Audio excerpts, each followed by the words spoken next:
Hello friends, આજે આપણે બનાવીશું દૂધી બટાકાનું શાક. સૌપ્રથમ કડાઈમાં તેલ ગરમ થયા બાદ 1 ટીસ્પૂન રાઈ, 1/4 ટીસ્પૂન હિંગ અને 10 થી 12 લીલો લીમડો નાખીશું. હવે એમાં 3 થી 4 બટાકાના નાના ટુકડા કરીને નાખીને હલાવી લઈશું.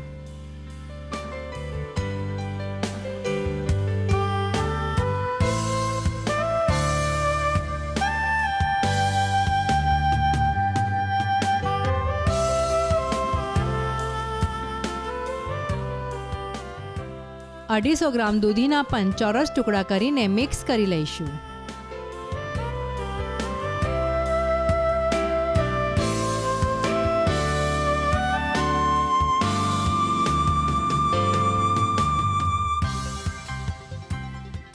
હવે કડાઈને ઢાંકણ લગાવીને શાકને 2 થી 3 મિનિટ કૂક થવા દઈશું.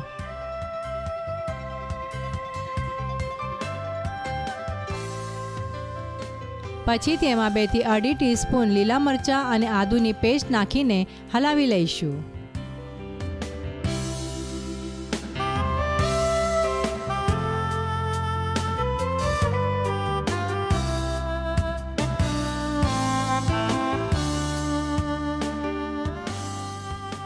ત્યારબાદ એમાં 1/2 ટીસ્પૂન હળદર,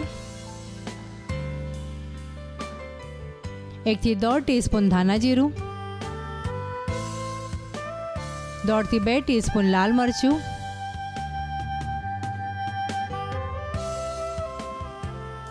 1 ટીસ્પૂન દાળ શાકનો મસાલો અને સ્વાદ પ્રમાણે મીઠું નાખીને મિક્સ કરી લઈશું.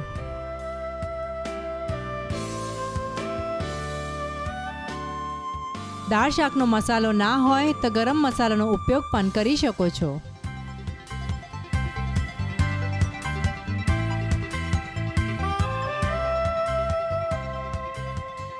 ફરીથી કડાઈને ઢાંકણ લગાવીને 3 થી 5 મિનિટ ધીમા ગેસ ઉપર શાકને કૂક થવા દઈશું.